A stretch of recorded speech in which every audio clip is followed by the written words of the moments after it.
Hola, bienvenidas y bienvenidos. Este es el video del curso de Macro 1 del lunes 19 de abril y en este video vamos a ver lo que es el mercado de la moneda. Entonces, para reponernos al día, nosotros, o sea, ustedes han tenido el control el viernes, ¿verdad? Sobre qué era, sobre básicamente todo lo que habían visto, o sea, la definición de PIB y la curva IS. Entonces, la curva IS es el lugar de los puntos de equilibrio en lo que es el mercado de los bienes, ¿ok? Y hemos visto que es una relación en general con pendiente negativa entre la producción y la tasa de interés real, ¿ok? Y de donde viene en general esta relación negativa, del hecho que la inversión en general depende de manera negativa de la tasa de interés. ¿Y por qué? Porque o lo definimos como un costo directo, si paso para financiar mi inversión, paso a través, por ejemplo, un préstamo de un banco, o un costo oportunidad, en el sentido que si la empresa tiene recurso propio, podría invertirlo de otra manera y obtener lo que es una tasa de interés como remuneración, mientras que decide de invertir en algo en formación de capital físico. ¿Okay? Entonces esto le acuerdo, entonces curva IS o equilibrio en el mercado de los bienes, o sea, dejémoslo de nuevo aquí escrito siempre para tener las cosas enfrente. ¿Okay? Entonces esto lo que les decía. Como estamos en economía cerrada, perdón, no consideramos las exportaciones netas. Ahora, el punto inicial importante es entonces acordarnos que esta es una tasa de interés real. Si toda esta variable son variables reales, esta es la tasa de interés real. Significa una tasa de interés no en términos de pesos o de moneda, sino que en términos de bienes. ¿Okay? Entonces es importante ahora que tengamos claro esto, porque vamos a empezar a hablar de moneda y de tasa de intereses expresada en moneda, o sea, en pesos. Ahora ustedes en las láminas tienen la relación entre tasa de interés real y nominal. ¿Okay? Entonces, en esta lámina, ¿cuál es la definición? Tasa de interés real es la tasa de interés nominal a las cuales se resta lo que es la tasa de inflación esperada. ¿De dónde viene esto? De una condición de arbitraje. ¿Okay? Entonces, si yo tengo una unidad de un bien, ¿okay? Entonces imagínense por ejemplo un kilo de harina.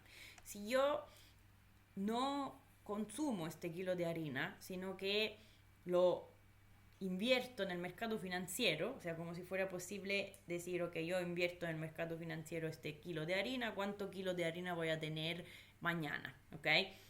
Entonces, si yo tengo una unidad del bien y no lo consumo, lo invierto, mañana voy a tener 1 más R, donde R es la tasa de interés real, donde significa expresada en términos de bienes. Entonces, si es una unidad era un kilo de harina, por ejemplo, será 1 más R kilo de harinas, y si es en general una unidad de bien, será 1 más R multiplicado por esta unidades de bienes. ¿Ok? Ahora, en términos de arbitraje, ¿qué significa? Yo tengo que estar indiferente entre dos cosas. Si yo esté bien, está expresado en kilos, ¿ok? Pero en términos de moneda, ¿cuánto vale un kilo de harina? Bueno, vale pi en términos de pesos, ¿ok? Este es el precio de un kilo de harina, vale, por ejemplo, 700 pesos. Si yo estos 700 pesos entonces no lo consumo, lo invierto en el mercado financiero, pero significa como comprando, no sé, un bono o criptoactivo, qué sé yo. Entonces, mañana voy a recibir la tasa de interés, pero expresada en términos de moneda, entonces de pesos, por ejemplo, la tasa de interés en la nominal la definimos como I chica, ¿ok? Y minúscula. Entonces mañana tendré 1 más I multiplicado por cuánto invertí, que eran los pesos, el precio de mi kilo de harina, ¿verdad? Pi mayúsculo. ¿Ok? Entonces, yo mañana quiero comparar lo que puedo tener mañana. ¿Ok? Entonces, yo mañana voy a tener o 1 más I multiplicado por pi pesos, o 1 más R kilos de harina y multiplicado por una unidad del bien, ¿ok? Ahora, no es exacto, o sea, yo quiero comparar, pero a este momento todavía no puedo hacer la comparación, porque no puedo comparar pesos con kilos de harina, tengo que comparar cosas expresadas en la misma unidad, ¿verdad? Entonces, o comparo pesos con pesos o kilos de harina con kilos de harina, pero no puedo comparar algo que he expresado en kilos de harina con algo que está expresado en pesos.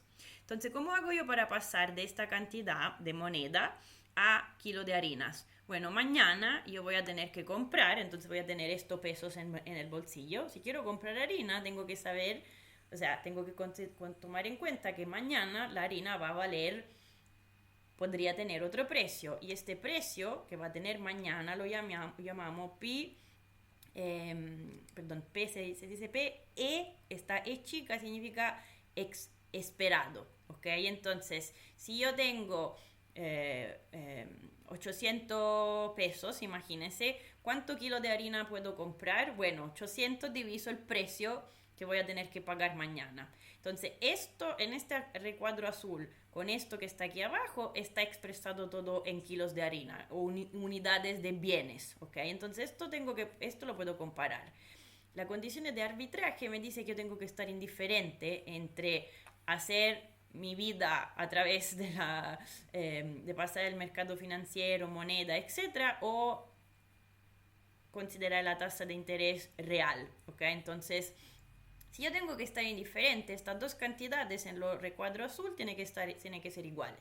Entonces yo aquí escribo 1 más i, pi dividido pi esperado, tiene que ser igual a 1 más r. Entonces si yo lo reescribo, simplemente me llevo la parte de los precios del otro lado del igual, me queda 1 más i es igual a 1 más r, y aquí más que escribir simplemente pi esperado dividido precio efectivo, lo escribo como 1 más, y esta es una tasa de variación, ¿ok? ¿Por qué lo escribo así? Para tener expresado todo en términos de 1 más igual 1 más una tasa, 1 más tasa nominal, 1 más tasa real, 1 más, ¿esto qué es?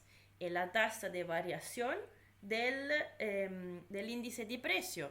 Entonces, será el deflator del PIB o será el IPC, esto me da lo que es la tasa de inflación. ¿Ok? Entonces, la condición de arbitraje me dice que 1 más i es igual a 1 más r multiplicado por 1 más la tasa de inflación esperada. ¿Ok? Entonces, si yo esto lo muestro aquí, ¿ok? Entonces ¿de dónde viene este igual? De exactamente las condiciones que acabamos de recuperar como condiciones de arbitraje. Ahora, si yo esto lo aplico una transformación logarítmica, ¿okay? Entonces digo, el logaritmo de lo que está a izquierda tiene que ser igual al logaritmo de lo que está a la derecha, el igual. Pero el logaritmo aquí es el logaritmo de un producto, entonces es la suma, ¿verdad? Entonces aquí tendré 1 más r más el log de 1 más la tasa de inflación esperada. Y esto es la tasa de interés nominal.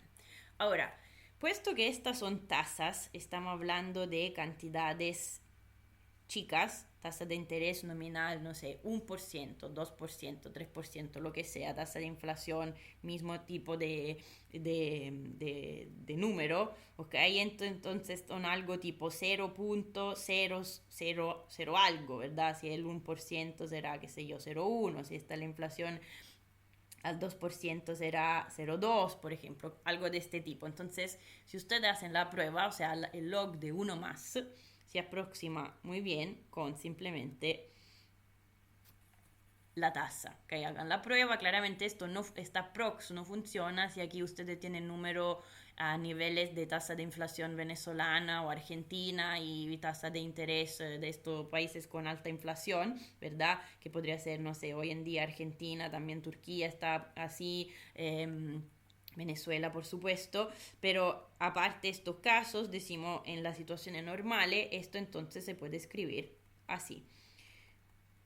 La tasa de interés nominal es igual a la tasa de interés real más la inflación esperada, o la tasa de interés real es la nominal menos la tasa de inflación esperada. Ahora, ¿esto a qué me sirve? Cuando estoy en una situación en la cual yo efectivamente puedo tener inflación, entonces la tasa de interés nominal y la real no son la misma, ¿verdad? O sea, hay una diferencia entre I y R, y esto está conectado a la presencia de la inflación. Pero si yo estoy en lo que hemos definido nosotros como corto plazo, lo que estamos estudiando por ahora, corto plazo significa estamos considerando una situación de un horizonte temporal de 3, 6, 9, 12 meses, o sea, trimestre para entendernos. En este corto plazo, la hipótesis que hemos hecho es que consideramos el nivel de los precios como fijos. Si los precios no cambian, las definiciones de precios que no cambian significa que PT igual PT más 1 igual PT más N por cualquier periodo, o sea, los precios no cambian. Esto significa que la tasa de inflación, como entonces esperada, lo que es efectiva esperada, es siempre nula. O sea, si los precios no cambian, las definiciones de precio que no cambian significa que no tengo inflación. Entonces, cuando los precios son fijos, la tasa de inflación, por definición, es siempre cero. Por lo cual, en el corto plazo y solo en el corto plazo, R es igual a I, porque inflación esperada es siempre cero. Entonces, en el corto plazo, esto implica entonces que para nosotros, por ahora, o sea, antes de llegar a hablar de mediano plazo, I y R van siempre a ser iguales, ¿ok? Pero esto no es verdad en general, esto es válido solo porque estoy considerando el corto plazo. Esto entonces nos ayuda, nos hace la vida simple, porque en el mercado de los bienes nosotros hablamos de cantidades reales y de la tasa de interés real, mientras que ahora nosotros vamos a tener que hablar de moneda, y cuando se habla de moneda se habla de lo que es entonces una tasa de interés, pero en términos nominales, o sea, hacerse de nominal significa en la moneda, en este caso si consideramos Chile va a ser en pesos. Pero para nosotros la tasa de interés nominal como notación la vamos a llamar I, pero en realidad esto va a ser igual a R, porque una vez más estamos en el corto plazo. ¿Ok? Esto es una parte importante de lo que teníamos que ver. Ok. Además de esto, vamos a definir qué es moneda. Entonces, el objetivo nuestro en este video es definir la moneda, qué significa, o sea, para nosotros qué va a ser moneda, definir un poco los actores de este mercado de la moneda, y en clase después vamos a utilizar, vamos a construir lo que es el equilibrio en el mercado de la moneda, ¿ok? Entonces, primero lo describimos, y esto después nos va a servir para definir otra condición de equilibrio que va a ser cuya descripción se va a llamar curva LM. ¿Ok? Entonces, primero que nada, ¿qué es la moneda? ¿Qué entendemos nosotros aquí por moneda? Entonces, una manera simple, vamos a ver qué nos dice el Banco Central. Porque muy importante. Mientras que en el ámbito de la curva IS, nosotros hemos hablado de, en la curva IS hemos considerado en términos de políticas públicas lo que es básicamente la política fiscal, entonces impuestos impuestos restando transferencias y gasto público. Ahora vamos a entrar hablando de moneda. El actor de política no es más el gobierno, como en el mundo de la curva IS, sino que va a ser el Banco Central. ¿Ok? Entonces, el Banco Central, ¿qué nos dice? Nos dice que en realidad no se tiene que hablar de moneda, sino que se tiene que hablar de agregados monetarios. ¿Ok? Y nos dice que los agregados monetarios se definen como el dinero que está en poder del sector privado no bancario. O sea, ¿qué se entiende? Nosotros por moneda entendemos básicamente lo que comúnmente se puede definir como dinero y en particular entendemos como moneda, se lo voy a mostrar aquí en las láminas, ¿ok? Lo que sirve para hacer transacciones, ¿ok? Entonces la moneda en realidad tiene diferentes aspectos. Se entiende moneda como unidad de cuenta, se entiende como medio de cambio, en el sentido que me permite de hacer transacciones, o sea, yo voy en una tienda, le paso, quiero comprar 1 kilo de harina, le paso moneda, o sea, le paso 700 pesos y voy a poder llevar 1 kilo de harina. Entonces me permite de hacer una transacción y tener, entonces comprar bienes o servicios. Después también la moneda se entiende como depósito de valor en el sentido que básicamente me permite de poder transferir poder adquisitivo, se dice, de un tiempo a otro. Pero nosotros, lo que nos por ahora, o sea, quiero decirle, uno puede estudiar la moneda y definirla de diferentes puntos de vista. Por nosotros, la moneda va a ser lo que se define dinero o liquidez, significa algo que me permite de hacer transacciones, ¿ok? Entonces, ¿a quién permite? A todo lo que son hogares, empresas que tienen que hacer sus transacciones, comprar bienes y servicios, y entonces no estamos hablando de lo que está, entre comillas, afuera de lo que definimos como sector bancario, o sea, todo lo que está en poder del sector, lo que llamamos privado, o sea, hogares y empresas. ¿Ok?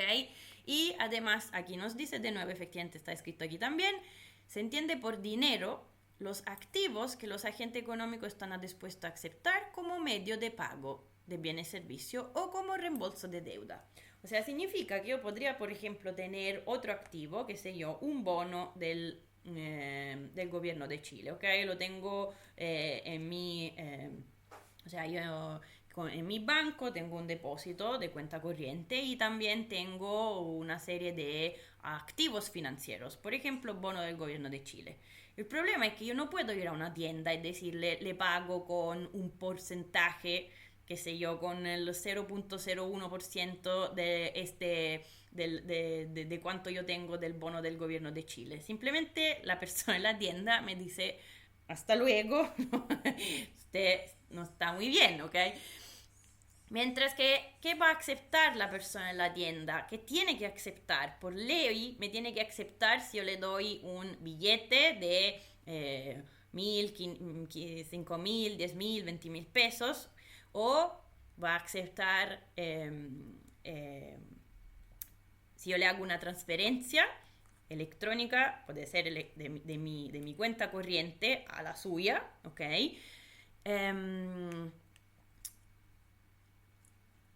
Y otro tipo de pagos, o sea, básicamente si ustedes piensan o me dicen, ah, yo puedo pagar con tarjeta. Sí, tarjeta, después pueden ser de débito o crédito, está la diferencia. Si la tarjeta es de débito es básicamente equivalente a hacerle una transferencia electrónica. Cuando la tarjeta es de crédito no es exactamente equivalente en el sentido que usted en realidad está comprando a crédito. O sea, usted hace el pago, pero en realidad se lo van a descontar, el banco le va a descontar al fin del mes, ¿ok? Entonces, en este caso, usted en realidad en la tienda le está haciendo crédito, para ser precisos, ¿ok? Entonces, pero lo que les quiero explicar es que yo no puedo llegar y decir, todavía les pago, por ejemplo, en bitcoins, por ejemplo. O sea, vamos a ver cuál es la diferencia entre estos tipos de monedas, pero para entendernos, para nosotros, moneda la definición es lo activo que los agentes están dispuestos a aceptar como medio de pago de servicio, bienes y servicio, como reembolso de deuda. Misma idea, yo no puedo ir en una tienda y pagar con 3 gramos de oro, no me lo aceptan, ¿ok? Entonces, básicamente para nosotros, dentro de todo este agregado monetario, vamos a ver ahora, entonces hay diferentes agregados monetarios, ¿ok? Entonces aquí le dicen, en el caso de Chile, los agregados monetarios son M1, M2 y M3. M1 es el concepto más líquido de dinero, o sea, lo que sí o sí se usa para hacer transacciones, que no se puede, la versión más líquida, significa lo que sirve para hacer transacciones, en particular son los billetes y monedas, o sea, de papel y de metal, las cuentas corrientes y la cuenta a vista. Esto es M1 y para nosotros moneda va a ser esto, va a ser M1. Entonces, si yo hablo de moneda, ustedes entienden moneda igual M1 en este caso, y M1 es billetes, monedas y cuentas, cuenta corriente y cuenta vista. Después hay después llegamos a pasar a M2 y M3. M2 es más grande que M1 y M3 es más grande que M2, ¿ok? Entonces, básicamente, si lo quisiéramos representar aquí, ¿ok? Entonces, yo tengo el agregado M1, básicamente es, llamémoslo circulante, donde circulante se entiende billetes y monedas, más depósitos, que son depósito a vista o de cuenta corriente. Ok, este es M1.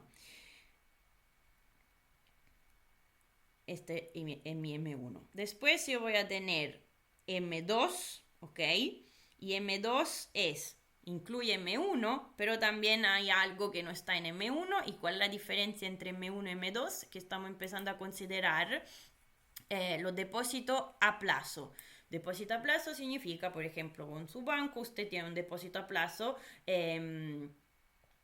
significa que, por ejemplo, 3 meses, este depósito vence en 3 meses más. O sea, yo de aquí a 3 meses no puedo usar lo que está en cuánto vale estos depósitos a plazo. Imagínense que tengo un depósito a plazo por 300.000 pesos. Yo de aquí a 3 meses más no lo puedo usar estos pesos. A los 3 meses me vence, me van a pagar una tasa de interés, unas remuneraciones de interés, y después yo esto, una vez que vence el periodo, efectivamente puedo decidir qué hago. Lo invierto de nuevo en otro depósito a plazo o me lo hago transferir a la cuenta corriente. Pero yo no puedo ir a una tienda y decirle le pago con un depósito a plazo. ¿Por qué? Porque el depósito a plazo, por definición, antes del vencimiento no está disponible. ¿Ok? Entonces, una tienda, nadie está obligado a aceptarme una promesa que sería, yo lo pagaré con un pedazo con una proporción de mi depósito a plazo. ¿Ok? Entonces, básicamente M2 es M1 más lo que llamamos depósitos a plazo, ¿ok? Y en pesos. Y después hay un agregado más amplio aún, que a este momento llega a ser M3. M3 incluye más instrumentos, más activos aún, que pero son menos líquidos. Entonces, M3, por supuesto que adentro incluye M2, que incluye M1, y después además tenemos los depósitos, pero en moneda extranjera. Yo puedo tener depósito a plazo o lo que sea, pero en dólares, euros, lo que sea, y a este momento entramos a tener lo que son los otros activos, bonos, por ejemplo, bonos de parte del sector privado, o sea, todos los bonos y título financiero. Ok, entonces nosotros, una vez más, cuando hablamos de moneda, nos concentramos sobre el agregado más restrictivo, o sea, para nosotros moneda es M1, circulante más depósitos a vista y de cuenta corriente. Ahora, cuando se habla de moneda en manera general, pero se puede hacer referencia al total, o sea, a M3, por ejemplo. O sea, hay que entender cuando se habla de moneda a qué se está haciendo referencia, ¿ok? Entonces, podría ser que en otro artículo o lo que lean cuando hablan de moneda ya entienden M3, pero para nosotros moneda va a ser solo M1. Ahora, dentro de M1, entonces ahora, considerando que de M3 y M2 un poco nos vamos a olvidar, nos vamos a tener que concentrar sobre M1.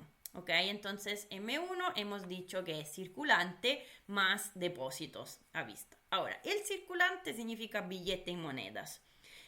Los billetes y las monedas, ¿quién los maneja? No es que yo voy y imprimo billetes. Si yo imprimo billetes, me ponen en la cárcel por estafa, ¿verdad? Que es la razón por la cual los billetes chilenos son tan tecnológicos, son de este material tan difícil de reproducir, ¿ok? Entonces, ¿quién maneja la emisión, la creación, la impresión, si quieren, de billetes y monedas?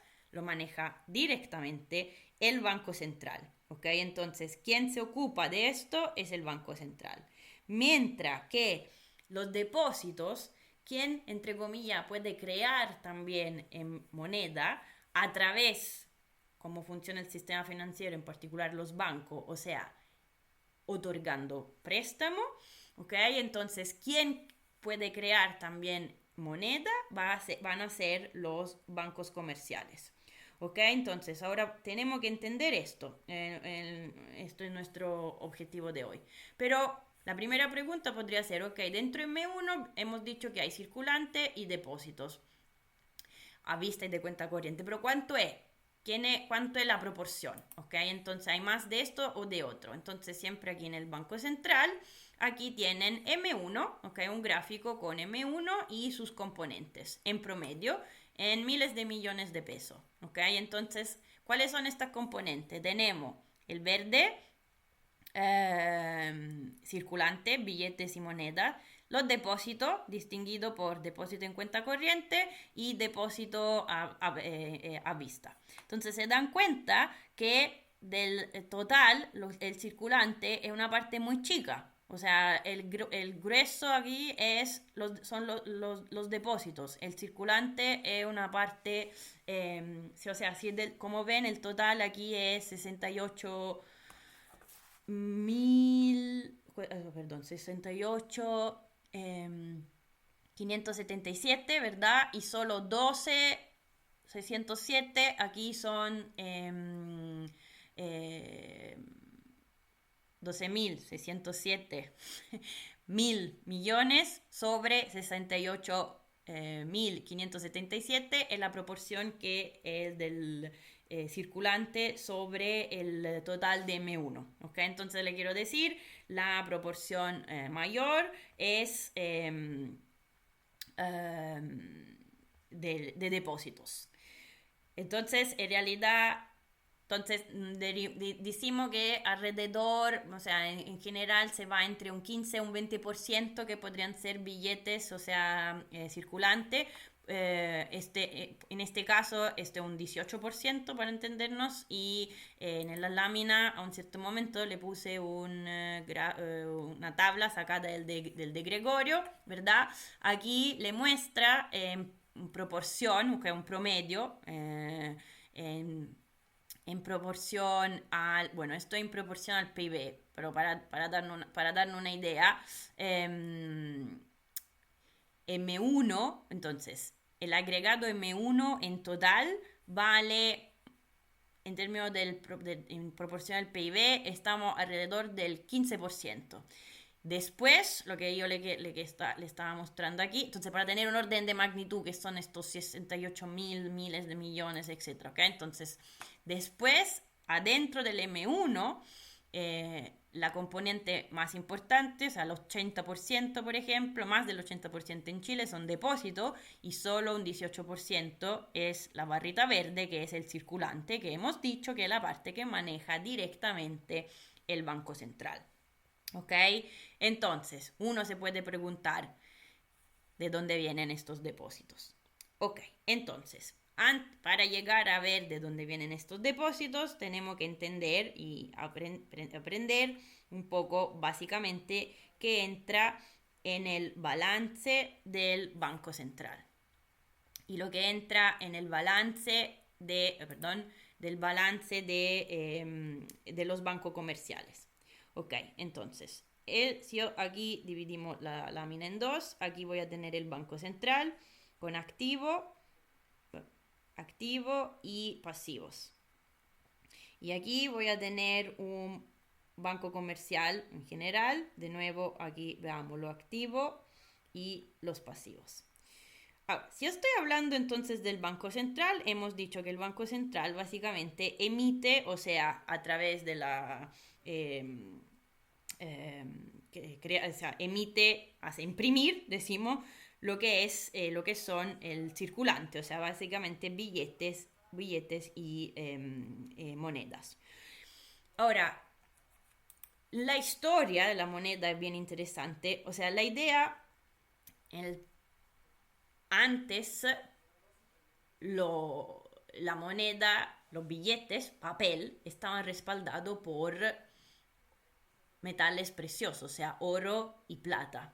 Entonces, arriba de un billete de, por ejemplo, de $1 o de lo que era, por ejemplo, también todavía en las liras italianas antes de tener euro, estaba escrito convertible a quien, o sea, se tiene que convertir a quien lo detiene. O sea, básicamente la idea inicial de los billetes eran, más que dar vuelta yo con 500 gramos, lo que sea, 100 gramos de oro en el bolsillo en forma de moneda, tenía un papelito que me decía, si yo voy al Banco Central y le digo, dame el correspondiente en oro, me lo van a dar. ¿Ok? Entonces, puesto que la gente daba vuelta con estos papelitos que decían que si se iban al Banco Central, el Banco Central sí le tenía que pagar el correspondiente en oro, se dan cuenta que para el Banco Central todos estos papelitos que daban vuelta básicamente constituyen un pasivo. O sea, yo estoy obligado como Banco Central, está obligado a convertir estos papelitos a darle el oro que yo tenía en mi, ¿cómo se dice? Cabo, o sea,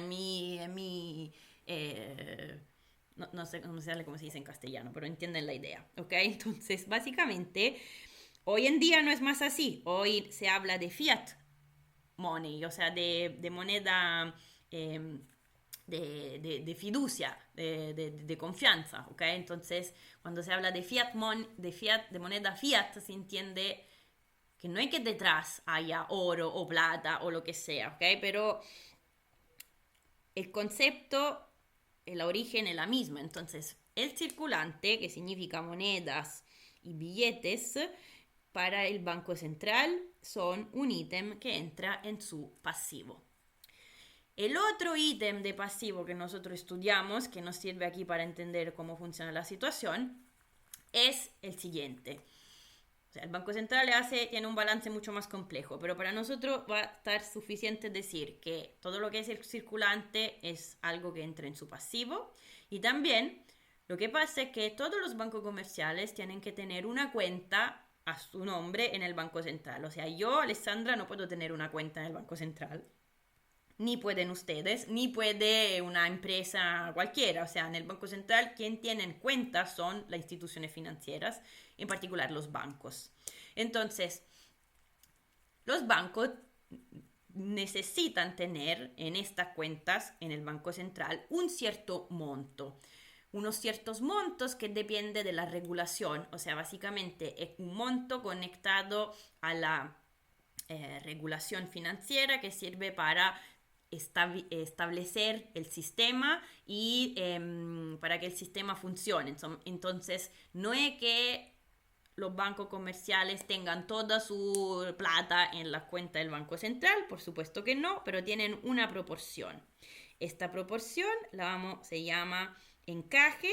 Básicamente estas son las reservas de los bancos comerciales. Y puesto que es una cuenta que ellos bancos comerciales tienen en el Banco Central, para el Banco Central es un ítem que entra en el pasivo. Entonces, potato, o sea, para hacer el paralelo, cuando yo soy un banco comercial y tengo mi plata depositada en el Banco Central, esto se llama encaje y para el Banco Central es un ítem de pasivo. Cuando el banco comercial tiene depósitos, o sea, si tiene el depósito de Alessandra, si yo tengo mi cuenta en el banco, lo que sea, y entonces mi depósito de cuenta corriente para el banco comercial también es un ítem que entra en el pasivo. Me parece, espero que le parezca lógico, ¿verdad? Entonces esto en el pasivo de los bancos comerciales, típicamente aquí vamos a poner depósitos, ¿ok? Entonces justo para tener una idea, los bancos comerciales, de nuevo, no, aquí el objetivo no es hacer un curso de economía bancaria ni de economía financiera. Aquí necesitamos un poco lo básico, ¿ok? Para entender, empezar a entender, ustedes van a profundizar más allá. Entonces, aquí entendemos los bancos comerciales simplemente como instituciones, como empresas que hacen su negocio, su intermediación financiera es básicamente otorgar préstamo, otorgar crédito y de otro lado reciben los depósitos de cuenta de sus clientes. Ok, entonces como ítem del pasivo vamos a poner básicamente depósitos y como ítem de activo aquí vamos a poner crédito, o sea, préstamo, no sé si para que se entienda. También yo puedo tener otro activo siendo banco comercial. Puedo detener, por ejemplo, en mi cartera puedo tener títulos o varios títulos financieros de diferente tipo, ¿verdad? Pueden ser bonos del gobierno, pueden ser bonos de otros bancos, etc. ¿Ok? Esto también es algo que entra en mi activo. Ok. Entonces, del punto de vista del Banco Central, ¿ok? Entonces su ítems importante del pasivo son el circulante y el encaje de los bancos comerciales y en el ámbito de lo activo también vamos a considerar lo que son títulos varios, en particular bonos y en particular esto son bonos básicamente son títulos de deuda, ¿verdad? O sea, son bonos de otros bancos. Lo voy a escribir así, bancos comerciales. Entonces, el Banco Central tiene en su cartera varios tipos de bonos, pero el objetivo del banco, o sea, el Banco Central no es que sea un actor que puede entrar a especular en en el mercado financiero. Entonces, hay regla muy estricta sobre qué tipo de bonos puede detener, ¿ok? Entonces el Banco Central, pero para entendernos, bonos varios. Pero esto por ahora no lo vamos a ver porque nos sirve cuando hablamos hablando de economía abierta, pero ya se lo pongo aquí. Aquí como activo son lo que se llama reservas de divisas internacionales. O sea, básicamente el Banco Central tiene dólares, Central de Chile, por ejemplo, tiene dólares, euro, yuan, lo que sea, ¿ok? Entonces, esto otro ítem del activo, pero en realidad, como nosotros por ahora hablamos de economía cerrada, esto me lo voy básicamente a olvidar, no voy a considerar esto, nos vamos a enfocar sobre esta parte de su balance. Ok, entonces, ya ven que lo que hemos definido como moneda M1, ¿ok? Entonces M1 es circulante más, le llamamos así, C más D, circulante más depósito. Y se dan cuenta que el circulante lo maneja aquí el Banco Central, mientras que los depósitos son los depósitos en los bancos comerciales. Entonces, el agregado monetario es el resultado de las operaciones hechas por, al mismo tiempo, Banco Central y bancos comerciales. Ok, entonces, los últimos conceptos y después paro. Ok, entonces, una vez más, M1 es circulante más depósito. Entonces vamos a distinguir un poco para ver la relación entre estos actores. En realidad, entonces esto es lo que hemos llamado moneda o agregado monetario M1. Vamos a definir lo que es la base monetaria. Entonces H, la base monetaria es lo que entra, la definición es la base monetaria es lo que entra en el pasivo del Banco Central. ¿Ok? Entonces, ¿quién entra en el pasivo del Banco Central? El circulante más el encaje, o sea, la reserva de los bancos comerciales en el Banco Central. ¿Ok? Entonces, perdón. No, tengo que ir por acá. Base monetaria es circulante más encaje.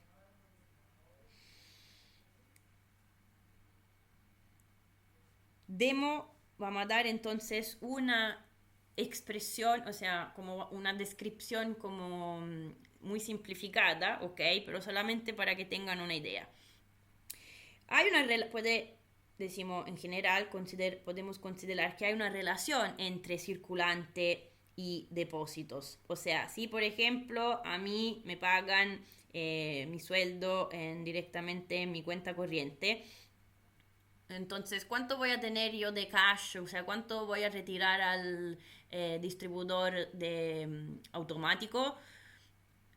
Una manera, o sea, fácil e intuitiva, que pero por supuesto es muy estilizada, es decir que el circulante es una proporción, llamémosla C barra, por ejemplo, de los depósitos. Esta proporción depende de los países, depende de las situaciones, de las condiciones tecnológicas, de la costumbre, de la época. Por supuesto que todo esto es muy diferente. Diferentes innovaciones financieras le van a cambiar este C barra, esto es seguro. Pero decimos así, el circulante puede pensar esto, me pagan un cierto sueldo, ¿cuánto es de este sueldo que voy a tener en el bolsillo cash? Todo el resto me queda en mi depósito. Ok, entonces esto es para decir un poco una descripción de un comportamiento que por supuesto puede cambiar en el tiempo según las innovaciones tecnológicas, etcétera, etcétera. La otra cosa es que el encaje, como notación, el encaje normalmente la notación es R, porque se entiende como reserva de los bancos comerciales. ¿Ok? Entonces, el encaje R, esto no es, o sea, esto es una norma, si ustedes van a leer en el sitio, por ejemplo, de la Comisión de Mercado Financiero, hay una cierta proporción de los depósitos que los bancos comerciales tienen, como una cierta proporción que tienen que tener en el Banco Central. Entonces, básicamente, esta proporción que se llama teta de los depósitos. Ahora, en realidad es una cosa un poquito más complicada porque es una proporción teta de los depósitos más una proporción más chica de otro tipo de activo o sea, de otro ítem que entran en los balances de los bancos, pero nosotros lo vamos a hacer simple, consideramos solo esta proporción, ¿ok? Para tener una idea, en Chile en general esto más allá de situaciones especiales tipo COVID, estamos alrededor del 9%. ¿Ok? Entonces, ven que si yo escribo esto, puedo tener una representación estilizada de este tipo. Moneda es igual a circulante más depósito.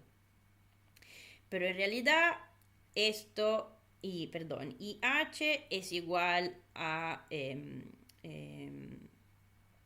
circulante más reserva.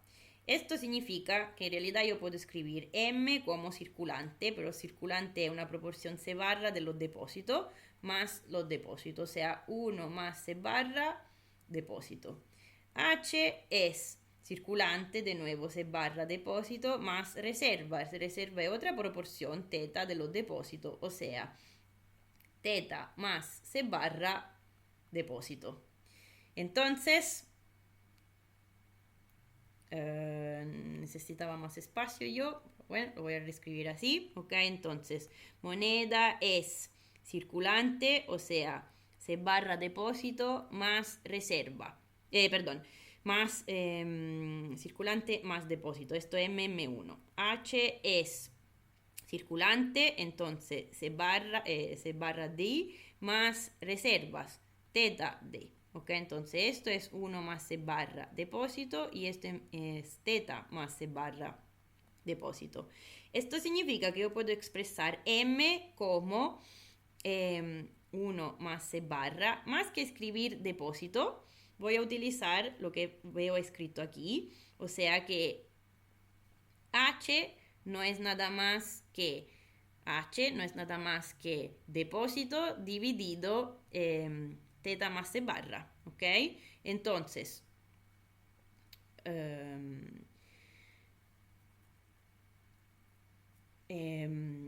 perdón, yo quería decir al revés, quiero decir más que M, perdón, M es 1 más C barra depósito, pero más que escribir depósito, yo voy a escribir H dividido por, llevo esto, divido todo por teta más C barra, ¿ok? Entonces básicamente me queda teta más C barra por H, ¿ok? Esto es simplemente la expresión, esto es igual a D, ¿ok? Por esto lo estoy escribiendo así. Bueno, aquí se dan cuenta que entonces le estoy escribiendo una relación entre la base monetaria, H, y el agregado monetario, M. ¿Esto por qué está escrito? ¿Por qué lo escribí? ¿Por qué lo hemos escrito así? Para darle una idea, para darle una idea, como una visión bien simple pero intuitiva del hecho que hay una relación entre la base monetaria y el agregado M1. ¿Por qué? Porque la base monetaria es la única cosa que el Banco Central maneja directo. O sea, el Banco Central maneja H. H es lo que entra en su, de nuevo, ¿qué es H? Esto, circulante más encaje. Esto es la base monetaria. La moneda M no es igual a la base monetaria. La moneda es la base monetaria multiplicado por algo. Y este algo, este factor. Ahora se dan cuenta que yo aquí tengo un numerador donde tengo 1 más C barra y al denominador tengo teta más C barra. Ahora si teta es una proporción, entonces teta abbiamo hecho en Chile el 9%, pero seguramente teta entre 0 y 1, como también C barra es algo entre 0 y 1. Esto me dice entonces que como al denominador tengo teta más chico que 1, todo esto es mayor que la unidad. ¿Ok? Entonces, esto es para decir, M es siempre más grande, el agregado M1 es siempre mayor de H, de la base monetaria, porque ya de esta manera simple podemos ver que pasa a través...